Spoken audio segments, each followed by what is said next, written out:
Last lecture में एक difference बताया था एलिमेंट्स और आयंस के बीच में, या फिर कह लें एटम्स और एलिमेंट्स के बीच में, जिसमें एटम एक स्टेबल कंपाउंड था और बहुत सारे टिनी पार्टिकल्स और टिनी एटम्स मिलके एक एलिमेंट बना रहे थे, ठीक है ना। और फिर ये भी बताया था कि कौन सा न्यूट्रल है, एलिमेंट न्यूट्रल था और एटम्स के आयंस बन रहे थे, वो पॉजिटिव भी हो सकता था, वो नेगेटिव भी हो सकता था। ये सारी चीज़ें मैंने आपको पहले बताई हैं।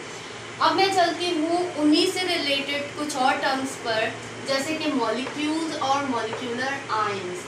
इन दोनों में क्या डिफरेंस है?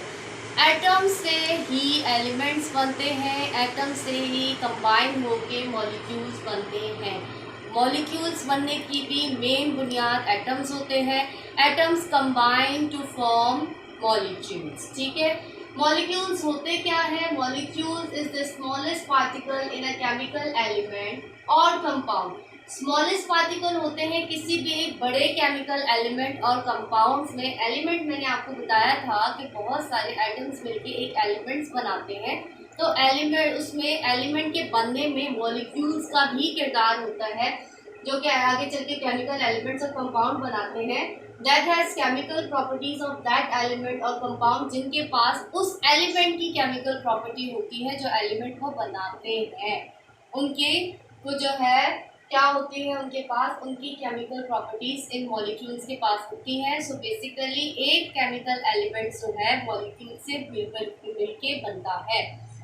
Molecule is always neutral. Molecule neutral होता है क्योंकि मैंने आपको बताया था एलिमेंट न्यूट्रल होता है, तो मॉलिक्यूल्स मिलके जो एलिमेंट बनाएंगे वो न्यूट्रल कहलाएगा।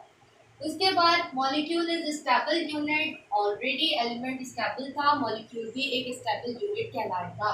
Molecule is form by the combination of atom. मैंने आपको पहले बता दिया कि ये कॉम्बिनेशन ऑफ एटम से बनता है। आगे चलते हैं बेटा, हमारा सेकंड टर्म्स जो है वो है molecular ions. What is molecular ions? Ions मैंने आपको पहले भी बताया था, थोड़ा सा पीछे के जो लेक्चर है उसको रिवाइज करें। तो आयंस कैसे बनते हैं? पोलराइजेशन से, आयनाइजेशन से, कि पॉजिटिविटी और नेगेटिविटी आपस में अट्रैक्ट करेगी तो आयंस बनेंगे। जैसे मैंने एक आपको बताया था कि ये पॉजिटिव है तो ये अपने नेगेटिव को अपनी तरफ अट्रैक्ट करेगा, तो जब ये नेगेटिव आयंस इसके करीब आएंगे, नेगेटिविटी इसके करीब आएगी तो इस तरह से एक आयन बन जाएगा, तो इसको हम कहेंगे आयंस। अब हम मॉलिक्यूलर आयंस की बात करें तो वो क्या होते हैं? Molecular ions form by gain और loss of electron by a molecules. Gain और लॉस ऑफ इलेक्ट्रॉन्स करते हैं, उसके बाद मॉलिक्यूल से इन्होंने जो इलेक्ट्रॉन गेन किया और मॉलिक्यूल को जो इलेक्ट्रॉन इन्होंने लॉस किया, उस बेस पर हम इसे मॉलिक्यूलर आयंस बोलेंगे। कैसे, मैं आगे चल के समझाती हूँ।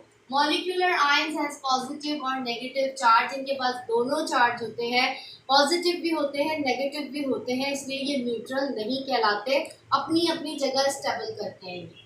Molecular ions is reactive species. कैसे बेटा? अगर मैं आपको छोटी सी एक एग्जांपल दे देती हूँ, फ्लोरीन की बात कर लेते हैं हम, तो ये क्या होता है, इसके पास 9 इलेक्ट्रॉन्स होते हैं, ठीक है ना। इसका मॉलिक्यूलर मास जो होता है वो 9 होता है। अब ये क्या शो कर रहा है? ये शो करेगा पॉजिटिविटी। क्यों? क्यों पॉजिटिविटी शो करेगा? इसे एक इलेक्ट्रॉन की जरूरत है।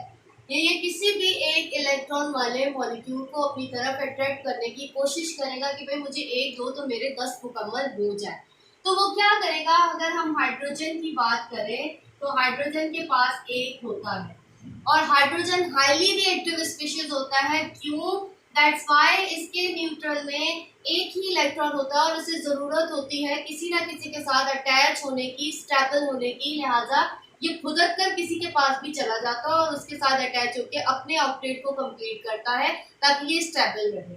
तो इसने इसको अपनी तरफ अट्रैक्ट किया करके इसने H और F बना के अपने 10 इलेक्ट्रॉन मुकम्मल कर लिए, ठीक है। तो ये एक stable compound, highly stable compound in chemical molecules, ये हाईली स्टेबल होता है HF, क्योंकि इनकी बॉन्ड अट्रैक्शन बहुत ज़्यादा मजबूत होती है। That's why. क्यों ऐसे क्यों होता है? क्योंकि ये इस तरीके की एक कॉम्बिनेशन में जुड़ा हुआ होता है। अब इसको यहाँ से भी मजबूत है, इसका यहाँ से भी मजबूत है, दोनों तरफ से हाइड्रोजन को इन्होंने जकड़ के रखा हुआ है, इसलिए इनकी बॉन्ड अट्रैक्शन बहुत ज़्यादा स्ट्रांग होती है, इसीलिए ये जो है ना बहुत ज़्यादा स्ट्रांग बॉन्ड कहलाता है। तो बेटा इसीलिए मॉलिक्यूलर आयंस जो होते हैं ये हाईली रिएक्टिव होते हैं, और जो ऊपर हमने बात की थी कि ये गेन और लॉस ऑफ इलेक्ट्रॉन करते हैं, तो बेटा इसने गेन किया है, इसने लॉस किया है, और दोनों ने मिलकर एक स्पीशी बनाई है, इसीलिए हम इनको मॉलिक्यूलर आयंस को हाईली रिएक्टिव कहते हैं। अगर हम नीचे लास्ट लाइन की बात करें तो molecular ions form by the ionization of molecule. बेटा ये जो process gain and loss of electron होता है उसे हम आयनाइजेशन का प्रोसेस भी कहते हैं। तो दैट्स व्हाई अगर यहाँ पर गेन और लॉस ऑफ इलेक्ट्रॉन हो रहा है तो ये मॉलिक्यूलर आयंस कहलाएगा। मॉलिक्यूल्स बहुत सारे आ जाते हैं तो फिर उनका अलग एक सीन होता है। अगर मैं आपको मॉलिक्यूल्स की तरफ जाके एग्जांपल्स दूँ तो थोड़ा सा आप पजल हो जाएंगे क्योंकि वो हाई लेवल की बात है। फिलहाल मैंने आपको ये एक छोटी सी एग्जांपल दी है तो इसी से समझना बेहतर है, ठीक है। बेटा ये भी एक बात नोट कीजिए, याद रखिएगा कि गेन ऑफ इलेक्ट्रॉन कौन करते हैं, जिनके पास पॉजिटिव चार्ज होता है, मतलब वो शो कर रहे हैं कि उन्हें और लेने की जरूरत है, ऐड करने की जरूरत है, तो गेन करेंगे ये ऐड वाले।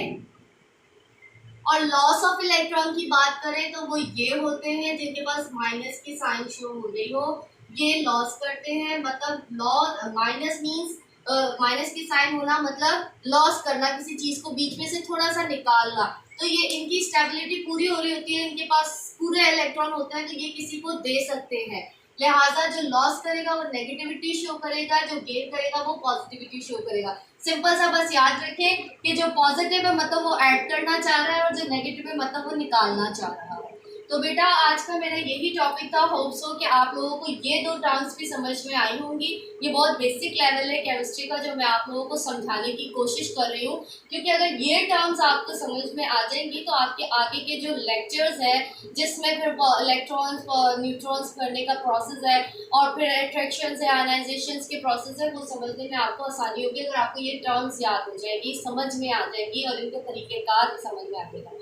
आई होप सो कि आप लोगों को समझ में आया होगा। Thank you so much.